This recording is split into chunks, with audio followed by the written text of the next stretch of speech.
Hello guys, welcome to the cryptocurrency Piranha Profits online course. So this is Alson over here, and in this lesson, which is blockchain technology and Bitcoin, you're going to learn more about how the blockchain technology actually works. Okay, what is Bitcoin, which is the big brother of cryptocurrency, and I'll also be mentioning about Ethereum as well. Okay, what is its future? Why is it that people are into Bitcoin and digital assets, and why is it that we should be looking at digital assets, especially in this new economy, right? When the government is doing a lot of money printing, increasing the money supply, and so on. And then we'll talk more about the fiat currency, the consequences, and some of the common lingos that are being used in the cryptocurrency world, so that when you actually dive into the crypto world, right, you understand some of the common language terminologies that crypto traders or investors use. So I'll say that this lesson is going to be kind like I call it the lesson zero because it's like a preparatory video, right? Before we even dive into the different ways of making money, right? And different areas of the cryptocurrency market. Okay, so let's begin. So what is the blockchain technology, right? So we're not going into the technical details, okay, of how to program a blockchain, which is out of the scope of this course, but we're going to go into the overall layman understanding of basically how blockchain works, okay, and why is it different from the centralized model, okay? So like, as the name suggests, blockchain means that you basically have different blocks. Okay, why do we call it blocks? Because basically this we call it blocks because they are defined by a certain time period. So the transactions that are being done for a given time period, we call it uh, a, a block of transactions, right? So it happens within a certain time period. Let's say within these 5 minutes, right? I will lump all the transactions in as a block. Since all these blocks are connected to one another, we call it a blockchain in a sense. So they are connected in over multiple periods of time and with all these transactions. So it contains the transactions that happen in the network. Okay.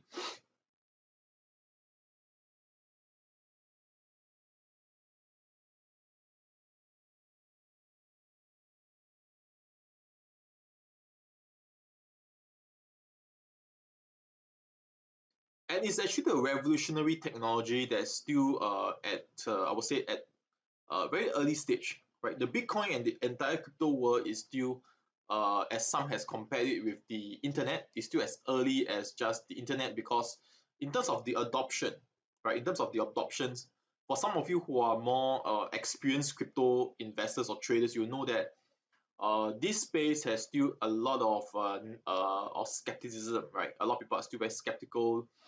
So it's just like in the internet, right? Back in the 1990s, right? A lot of people do not understand the internet, and when you don't understand something, you tend to be afraid of it, right? Afraid and have a lot of you're more skilled towards the negative side. It's like when we first have our laptop, right? To connect to the internet, right? It actually you have to, for me, right, back in my earlier days, I still remember when I connect to the computer, the modem, right, to access the internet, I have to dial into the modem, and there's a sound like the it takes a while, like to connect to the internet. And even after it's been connected to the internet via your telephone line, when you search for, let's say, beer, right, for example, right, it takes like 10-20 minutes to load that page. But right now, today, in today's world, right, okay, now in the 20th century, right, okay, uh, if you go to Google and you type something and it takes more than 10 seconds, I think you're going to call your provider, right? You take it as like it's really given, right? That this is the kind of speed. But back in the 1990s, a lot of people don't see it. A lot of people don't see that the technology will flourish. A lot of people will be using it. A lot of big companies will be launched on the internet, like your Amazon, Google, your Apple, Microsoft, right? And all the infrastructure around the internet. Like if you want to access the internet, you need your laptop, your computer, right? And all the chairs and everything, right? So a lot of uh industry, the technology industry flourish. In fact, I would say that even at this stage, right, that the top companies in the stock market, right, are the technology companies, right? Even in US, in Europe, in China, some of the top companies that that compose most of its the stock market valuation, right, are the technology companies. Like in the US, all of us know that, right, Amazon, Google, Microsoft, all these are the top companies, right? And a lot of innovations is done on the internet, right? And blockchain technology is actually an evolution of the internet. It relies on the internet layer, but it's actually another advanced layer. Some people call it Web 3.0, the next level in of the internet, right? Basically utilizing this technology called blockchain technology. So why is it different from the normal, I would say the normal way of doing things, right? Like the internet is distributed. It is set. Most of the companies are centralized, right? For blockchain technology, it is what we call decentralized, right? There's no single point of failure. Okay, so what do we mean by decentralized or centralized? Is this most of the companies that we all know, right, are very much centralized. Like your telco, right? Your telco, your cloud provider, right? They are mostly centralized. Your banks are centralized, right? Your banks are also centralized.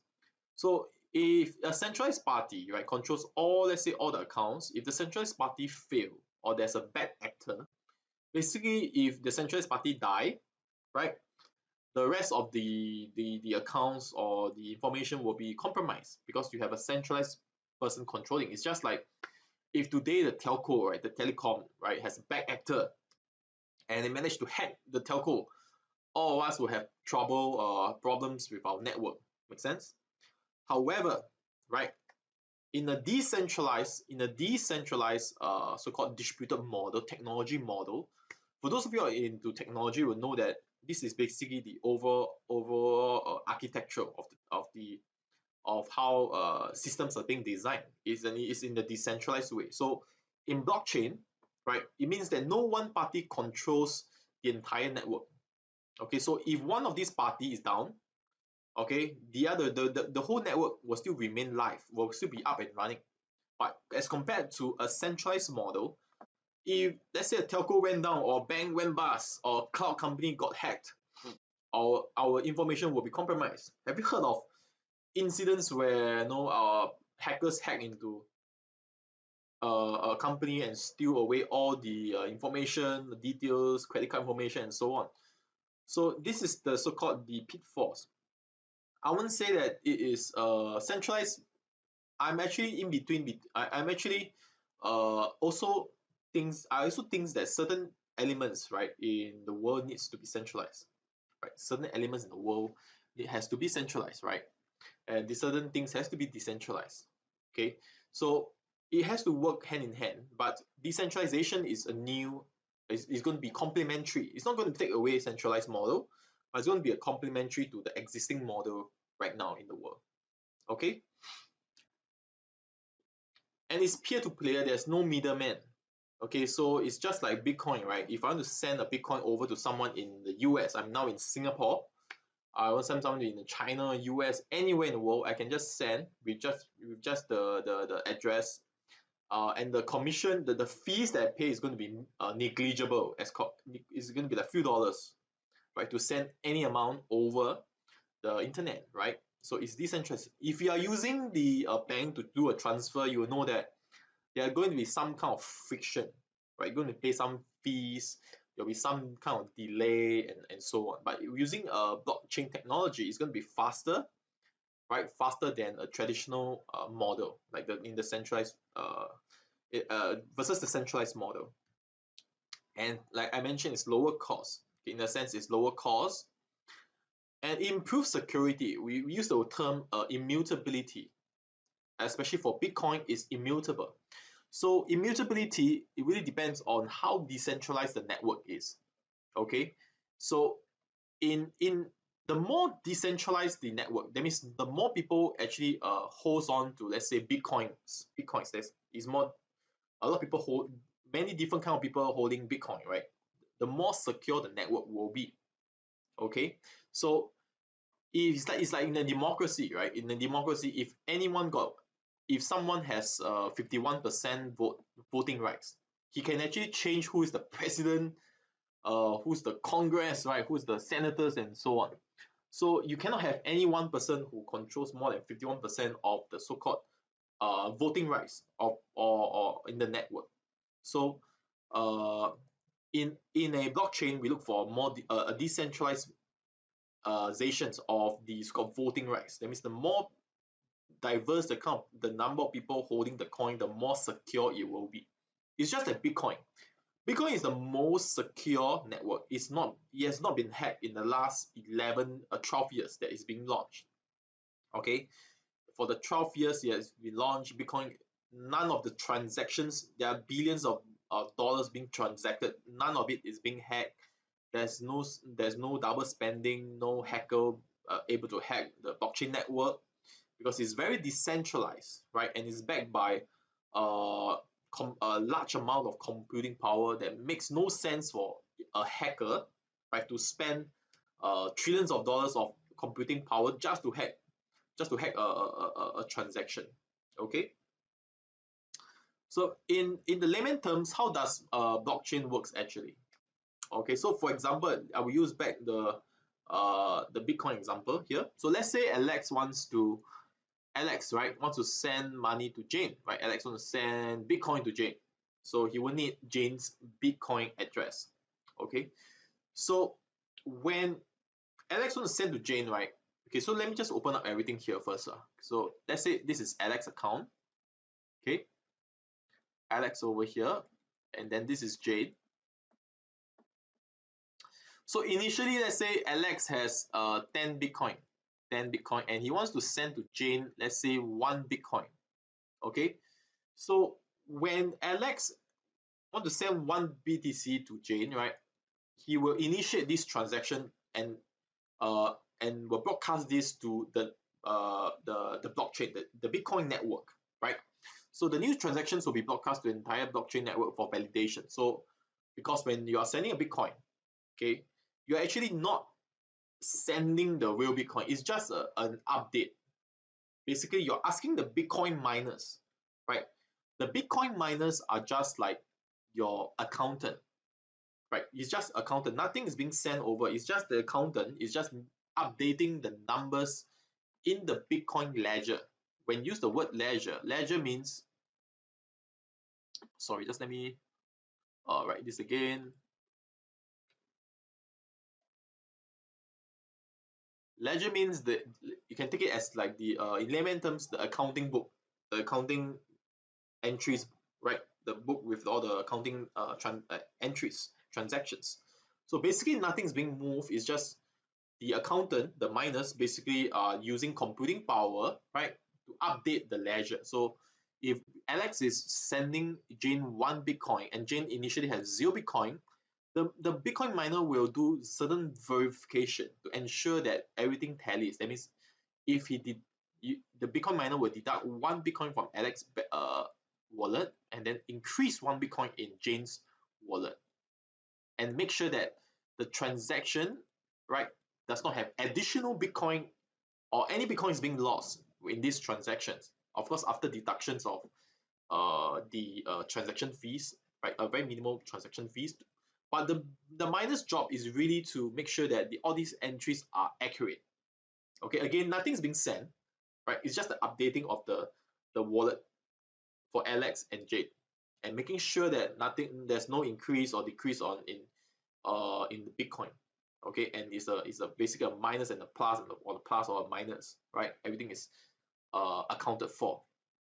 Okay, and then once it's being validated or accounted for, this record of these transactions that's being done will be updated to the entire blockchain the ledger, so-called the ledger, right? The accounting statement of what happened. So maybe 20 years later, right, if you look back on the transaction, it will always be there. And anyone around the world will be able to look at the transaction that's being done. So it's in a sense it is a public ledger. We call it public ledger, means that anyone can go and see the transactions that's being done. Okay, in the blockchain network. Okay, because once the miners has to broadcast it out, and this will be updated right to the existing blockchain ledger. So as you can see, right, the blockchain ledger will only get bigger and bigger, right?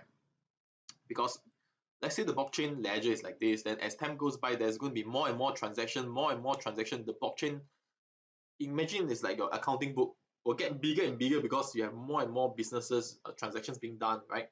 And every time you update the ledger, you need to make sure that the entire network, the entire transactions are filed properly, right? All the transactions are being filed properly. And that's also reasons to explain why, right, the blockchain, the so-called the difficulty level, right? They call it the difficulty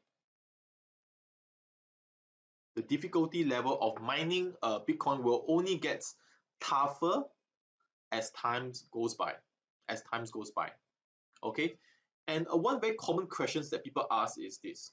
Okay, who is actually paying the miners? Does the miner do this for free? No, right? The miners are also rational actors. They don't do this for free. So the miners will get a fee when you do when Alex send Jane this Bitcoin, right? Alex will have to pay the Bitcoin miner a certain fee. Let's say for now, I think it's 0.0005 BTC, right? As a fee to the miner, and also the Bitcoin network, right? The remaining supply in the Bitcoin network will also be paying the miner a certain fee as well. So the miner will receive fees from two areas, from your transaction cost, the transaction fee, and also from the Bitcoin network. Okay, from the Bitcoin network. That's why the Bitcoin supply will slowly decrease. The Bitcoin has a maximum supply of 21 million, and currently right now is already being mined 18.6 million. Okay, so the maximum supply is 21 million, right? And this number 18.6 million is the coins that have already been mined. So there are actually less than 3 million Bitcoins that are still left outstanding in the network, and this will be slowly distributed to the miners who are mining the Bitcoin. Okay, so people ask also, right? Let me just move a bit another step forward. People ask, what if one day Bitcoin reach 21 million, right? There's no more Bitcoin to be mined. Then this doesn't mean that the blockchain, the network will close down. Anyway, I will be sharing more about Bitcoin later on as well. It doesn't mean that Bitcoin network is going to go down once it has achieved 21 million of supply that's being mined. It's just that in terms of transaction fee, the user will be the one that's paying the transaction fee to the miner instead of the Bitcoin network in future. But to reach 21 million, that's expected to take another 50 years to happen, right? 50 more years to happen for Bitcoin to actually to mine the entire 21 maximum supply. Okay. So I hope that has given you an overall view of how the blockchain works, right? Basically, what you do when you're doing a transaction. It may not be Bitcoin, it may be other blockchain, but basically the ideal is the same, right? Of updating the ledger of what happens in the network that you're using. Okay. So this lesson I want to talk more about the big brother, right? The big brother of cryptocurrency, which is Bitcoin. So as we all know, Bitcoin is the number one cryptocurrency in terms of the market capitalization, right? And you can actually find out more about Bitcoin over here, right, in coin market cap. Okay, so let me just show you guys here, right? Okay, so this is coin market cap. Okay, coin market cap over here is a very popular website where crypto traders or investors look at the prices and the market cap. So market cap basically means, right, the current price times the circulating supply. You will get this market capitalization. It's just like in the stock market. The market cap of a particular company is the stock price times the circulating supply of the public listed shares of the company. Okay, so you can see that Bitcoin is number one big brother, right? Second to Bitcoin is Ethereum. at $162 billion. So the entire crypto market capitalization right now as of this video is almost hovering around $1 trillion. As you can see over here, hovering around $1 trillion. Okay. And in terms of the Bitcoin dominance, right? Bitcoin dominance means that, right? Okay, this at 62.8%, 62.9% here. It means that Bitcoin market capitalization as a factor of, as compared to the rest of the crypto market capitalization, right? Bitcoin actually has a value of composed of 62%.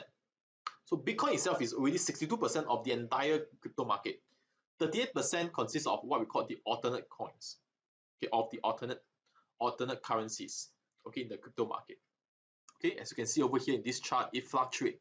The Bitcoin dominance will fluctuate over time, okay, due to the new alternate coins being launched, right, and some may actually start to take away market cap away from Bitcoin, especially in a bull run, right? In a bull run, or we call it the alternate bull run, right? As you can see back in 2017, the Bitcoin dominance actually dropped all the way to around the 40% level.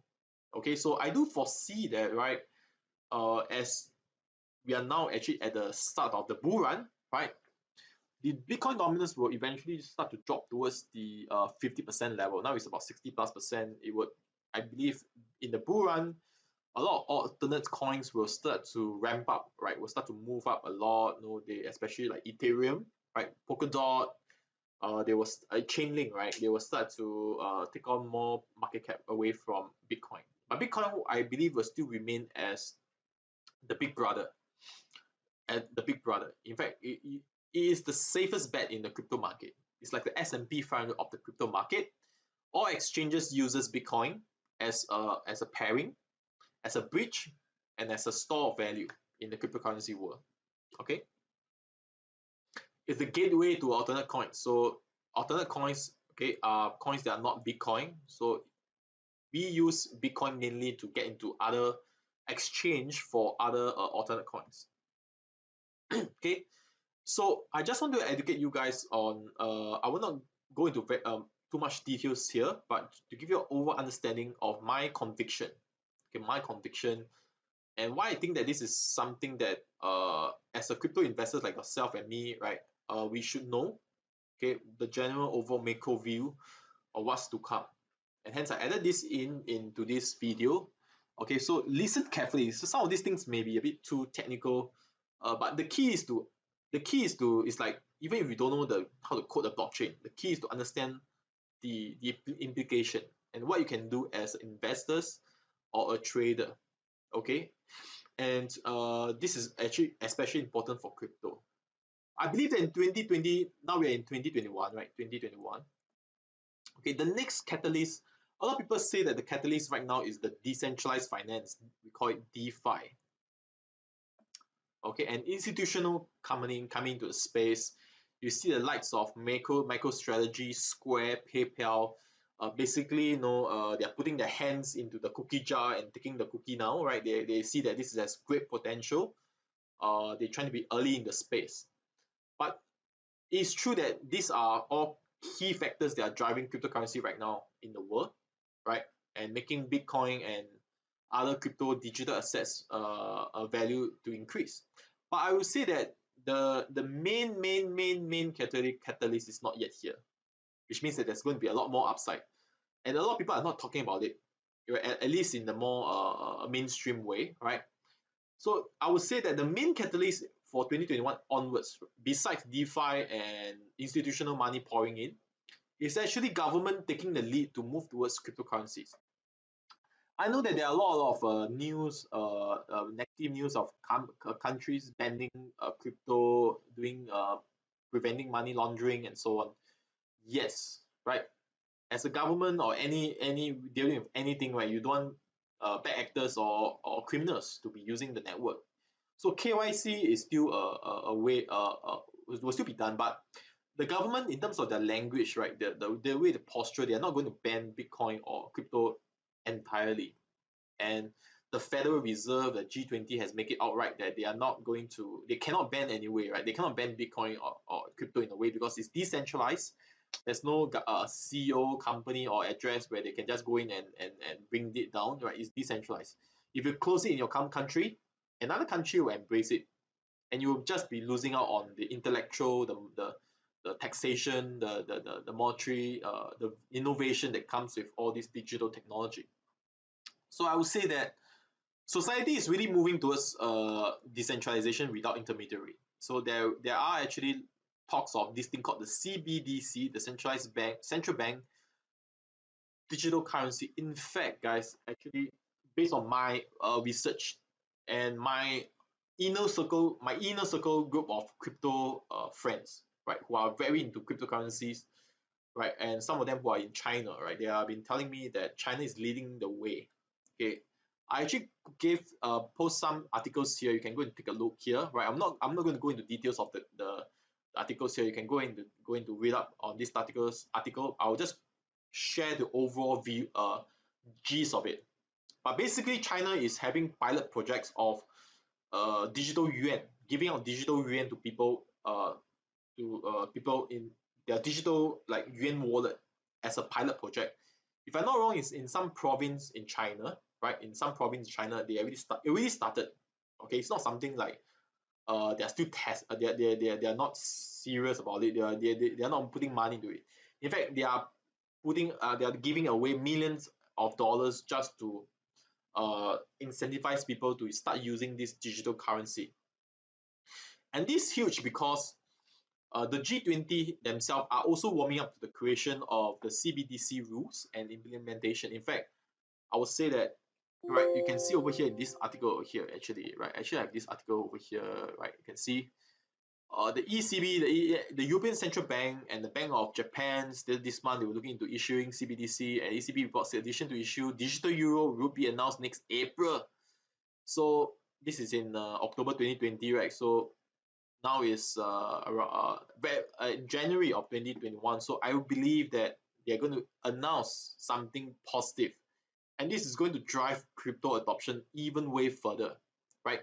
So the Bank of Japan officer have said digital yuan experiments are starting in the spring and called for a concerted effort to match China's digital yuan, the most expensive central bank digital currency being trialed yet. Okay, so you can watch this. G20 is huge. Okay, they are working very closely with also the IMF and the World Bank, right? Okay, and China is the one that's leading the way, right? Leading the way in this CBDC adoption. Okay, and I believe that China is actually very serious about this implementation of the CBDC. And so why has this got to do with crypto? Basically, yes, they are going to launch basically another stable coin, but issued by the government. So if everyone has a government digital wallet, basically the government is a good thing because the government can issue you, let's say like now we are in the pandemic, right, the COVID situation. If the government wants to issue stimulus, all they do is just to increase the value in everyone's digital wallet, give money away easily, right? However, they can also tax anyone, tax us easily as well, right? Because they control the digital wallet, they can just tax the citizens. So this is actually a good way, right, from the government's perspective to so-called I'll use the nicer word, manage the people, right? To manage the people's in terms of taxation, to manage the people in terms of being obedient to the government, right? Right. If they do anything wrong, they would just reset your account to zero, right? Using they will direct access to your bank account, right? So the thing is that this will actually, I believe that this will drive a lot more people into things like Bitcoin, right? Bitcoin, because Bitcoin is decentralized, government does not have access to Bitcoin, so there will be adoption, drive more adoption, and into people shifting some of their wealth, right? If you're someone who have a lot of money, right, and your country has launched this CBDC, and your money is now in digital currency, right? You will be afraid that your government, if one day you do something wrong, right, okay, or the government just don't like you, or you say something wrong, you criticize the government, right, or the government is in need of money, right, they will just directly take the money away from your account, right, and you will want to put maybe 5-10% of your wealth into, let's say, a token, a digital asset like Bitcoin that cannot be seized away. So I believe this will drive adoption in, especially when people, especially if, when China start to warm this up and G20 start to warm this up, all right, start to launch this CBDC. And 2021 is the year to look out for this development. In fact, in April, right, like you saw in the article earlier on, the Bank of Japan, the Bank of England, and I mean the ECB is going to start to come up with rules and regulation and implementation of this digital currency. So let's talk about Bitcoin. It's basically an alternative fiat currency, okay, fiat currency created by Satoshi Nakamoto in January 2029, January 20, sorry, January 2009 Jan, right, just after the global financial crisis. It was created as a response, right, to all the money printing of the government after the financial crisis to bail out the big banks. So in crypto, right, a lot of people don't like the bank, the big, the established class, right, like banks and so on. So Satoshi Nakamoto also don't like the way the government bail out the big boys like the banks and so on. So it created something that cannot be the supply is fixed, cannot be manipulated, right? The fiat currency can be so-called printed as much as the government wants. So he created something is decentralized, cannot be controlled by a single party. Immutability means the transactions are very much secure. User anonymities. So in the earlier years of Bitcoin, right, it's actually anonymous, I would say, right? But as Bitcoin goes mainstream, it's inevitable that transactions becomes less anonymous, because if you want to cash out your Bitcoin, you would definitely have to go through an exchange to cash out your Bitcoin. And when on the exchange level, right, you will definitely have to do this thing called the KYC, right? Know your customer, right? You have to take a passport, as you have learned in the rest of the lessons, to basically, if the government were to check, they will know who is cashing out how much, and they can trace where your Bitcoin is actually, right? So I would say that it's not so much anonymous right now as compared to last time, right? So it's Bitcoin has a 21 million finite supply. Is fixed. You cannot say that, oh, today the Satoshi cannot even change it.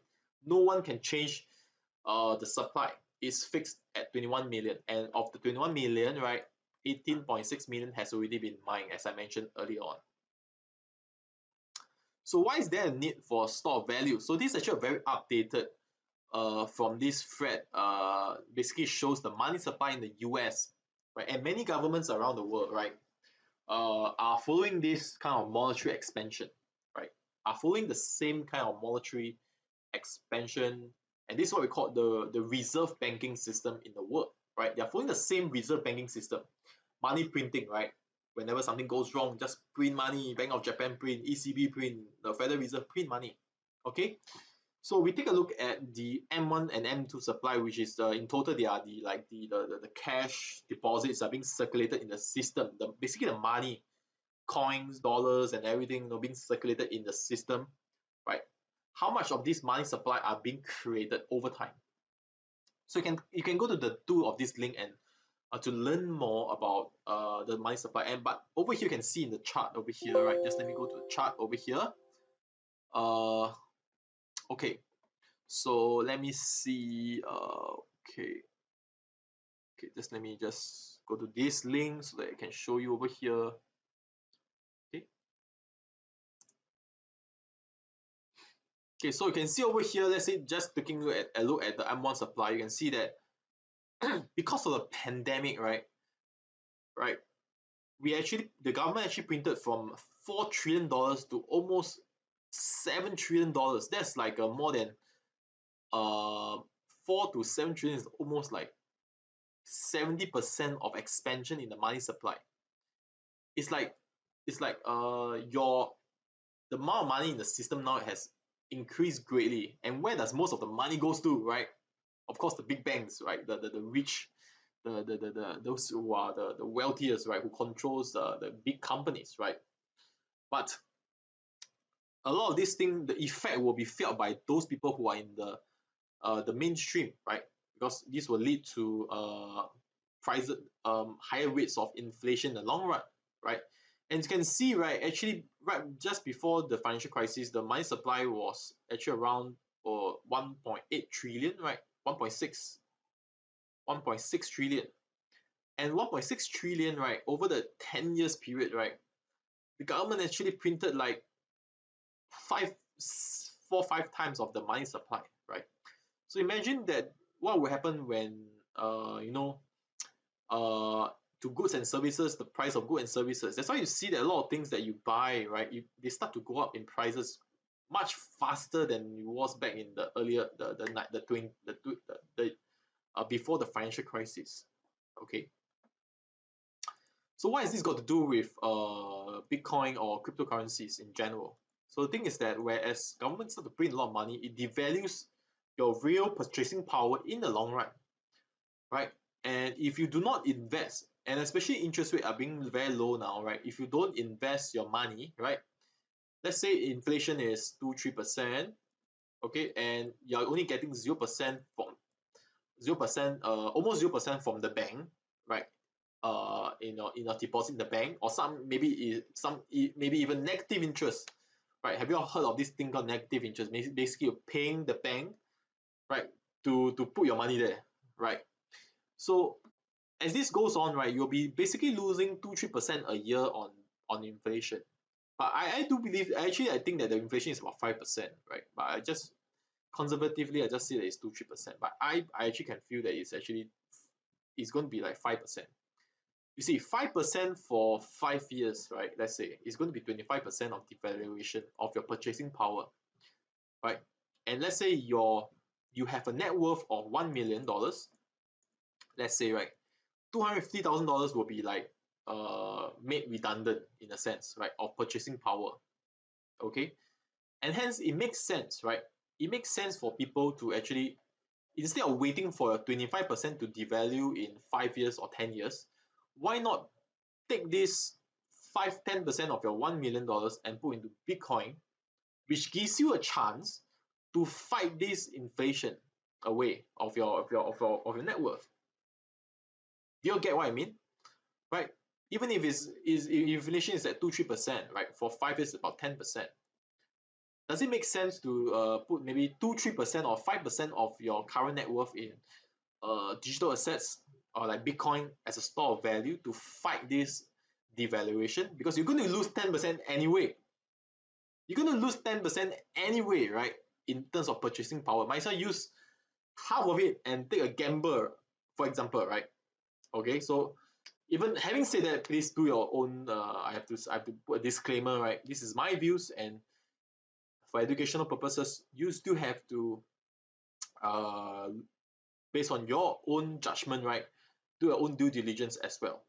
Okay, but this is what I believe in, right? I would say that it's almost like a kind of no-brainer, because I know that I'm going to get devalued.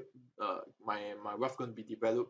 Why not just put some, right, just in case, right, as a like we like a a kind of insurance against this devaluation. Okay, so there's going to be only 21 million of Bitcoin that's going to ever be created. It's again, I repeat again, 18.6 already been mined, so less than 3 mil in circuit that's left to be mined. There are billions of people in the world, right, and there's only 21 million of Bitcoin uh that's available out there. A lot of people say that the what's the value of Bitcoin? Okay, so we always compare, right? Go and take a look at the lessons where I talk about the fundamental valuation, right? The fundamental valuation, the lesson of fundamental valuation, I actually talk more about in the Bitcoin, right? The Bitcoin target price. Okay.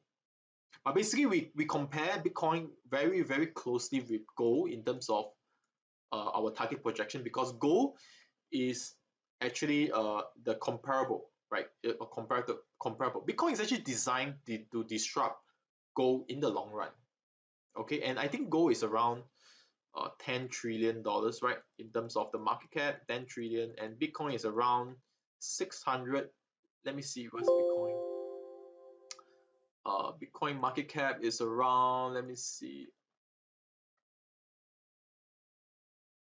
614 billion.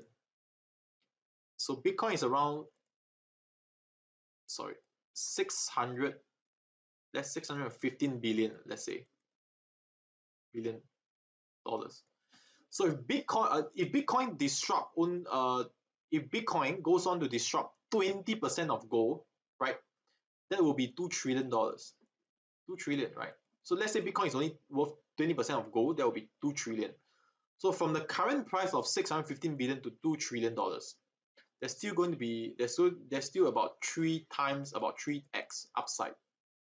So the current price of Bitcoin is 32k as of this video, 32k. So there's times 3 is around 96k, right? So one Bitcoin, if Bitcoin is around 100k or 96k, it means is representative of 20% of the value of gold, which is a good comparison because Bitcoin, in my opinion, is in terms of the functionality, right? In terms of the supply is actually much better and more secure than as compared to gold.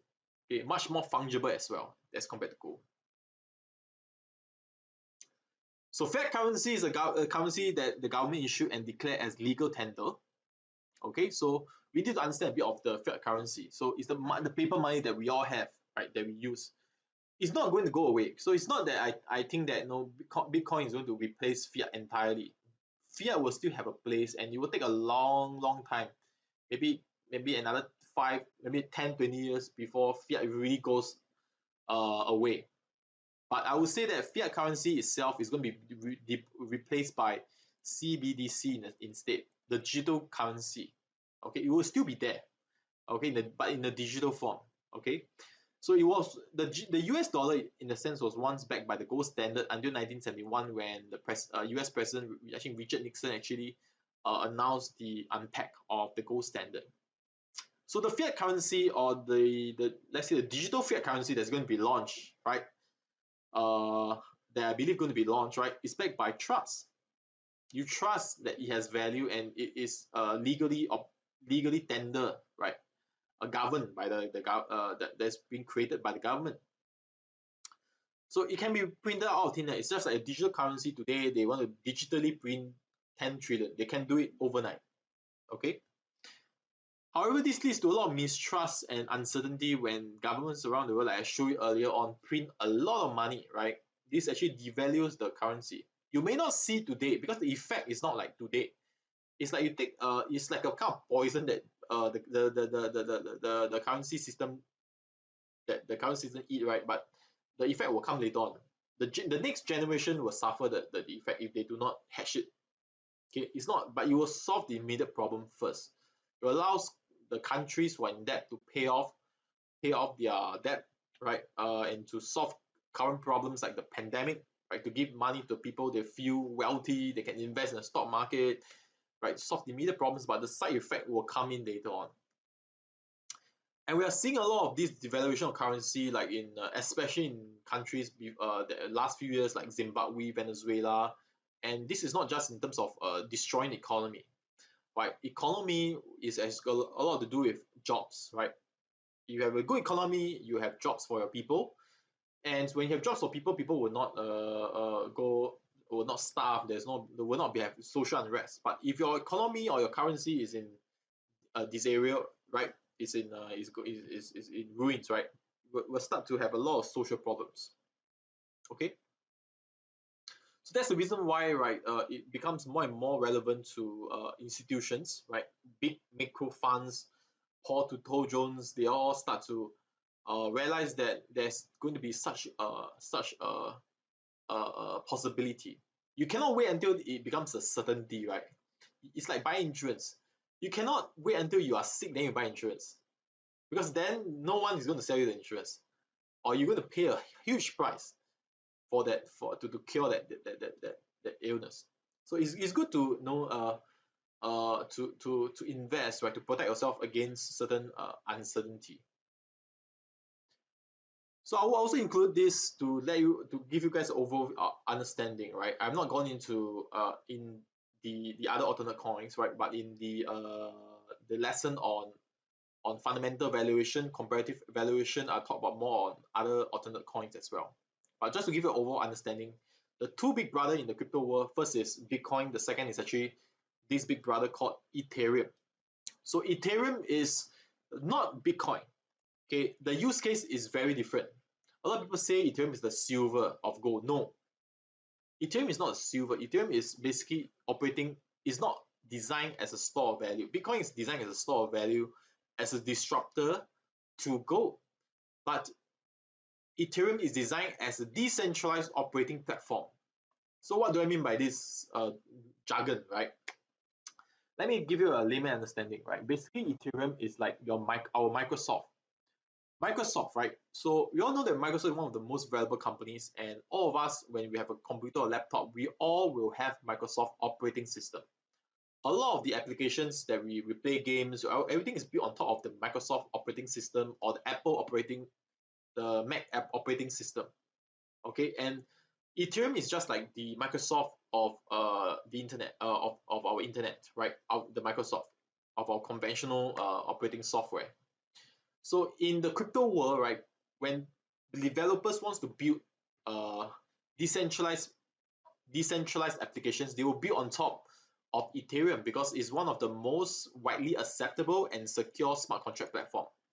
Okay, why is it that they prefer Ethereum when there's other like operating platform like maybe Cardano or Cardano, Icon, ROST, Zilliqa, many others. I'm not saying that they are not good. It's just that they still have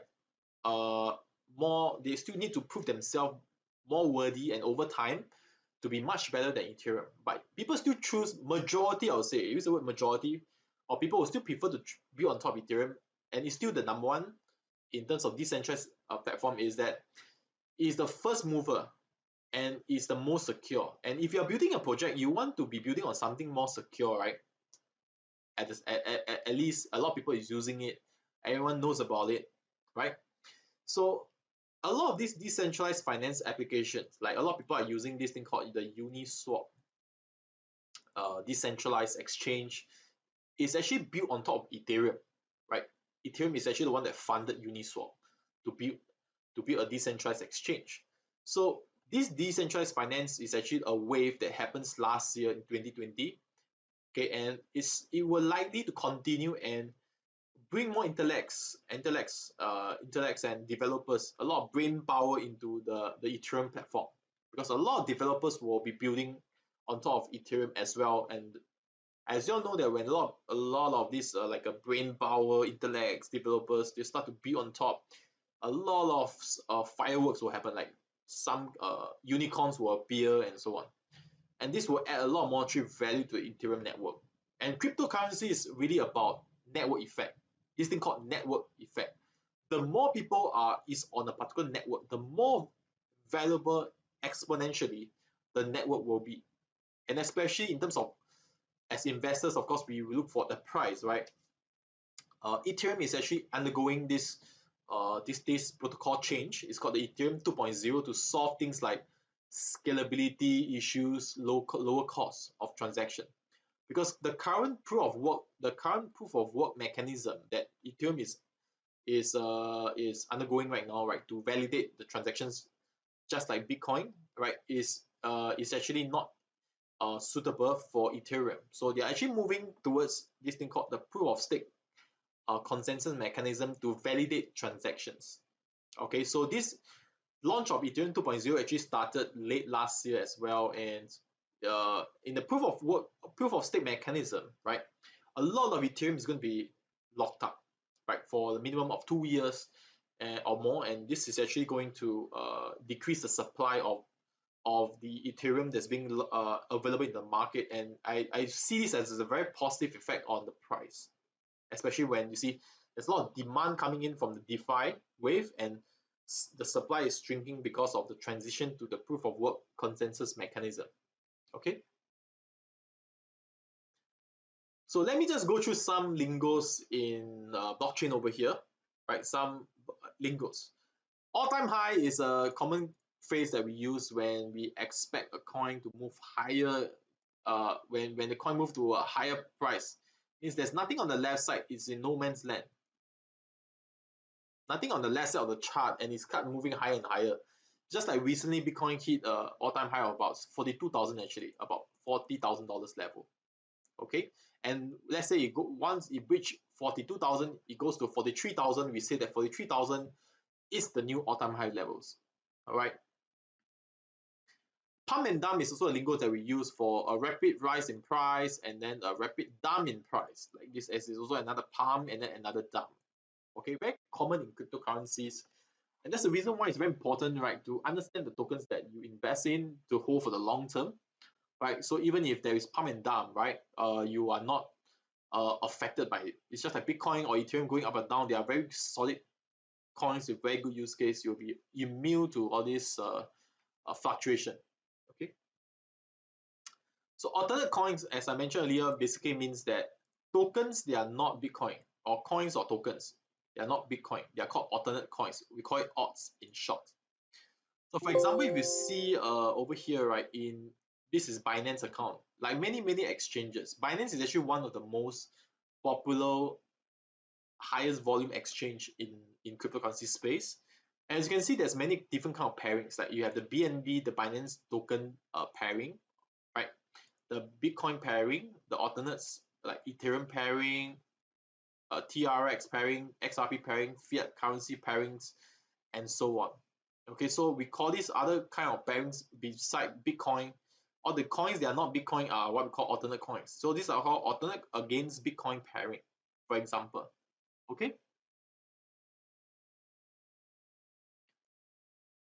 And sometimes you may see like in exchanges like Poloniex.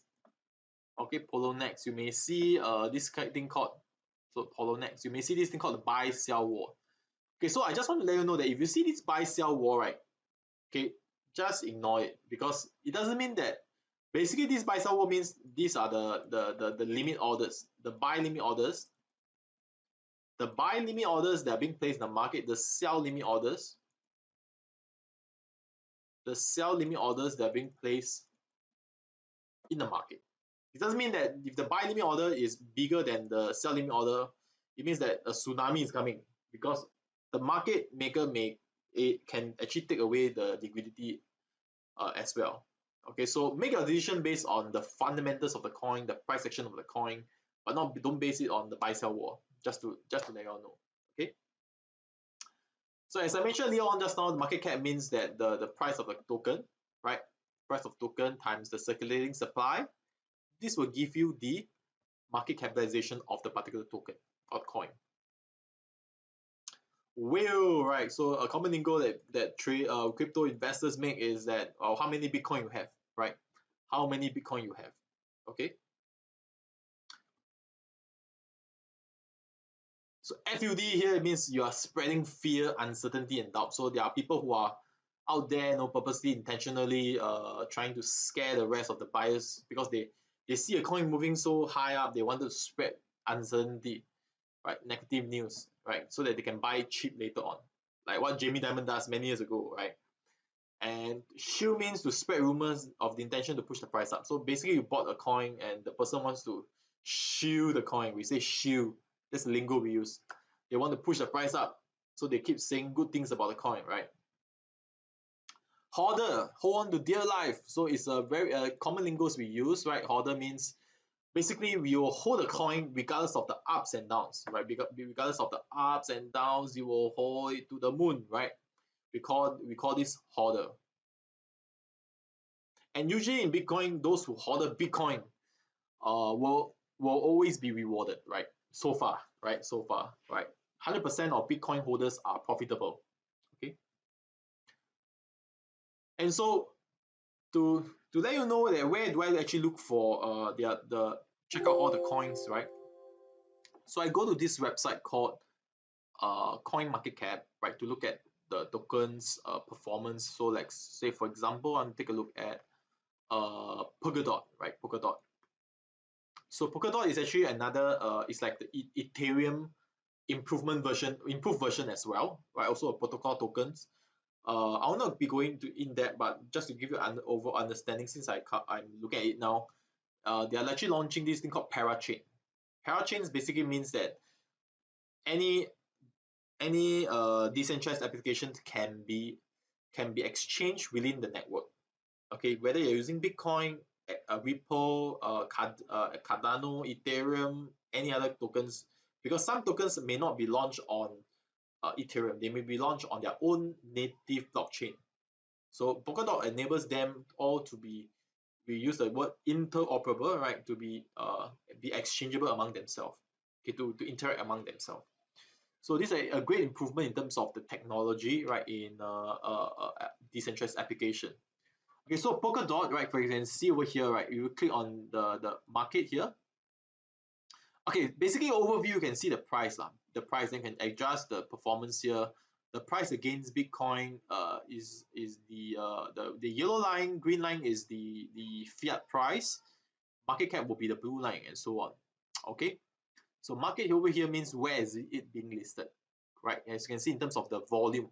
So dot/BTC pairing is the highest volume here, as you can see in Binance. Okay, in Binance over here. So if you want to trade or buy more dots, right, you'll go to Binance exchange here, right? That will be a more preferred choice.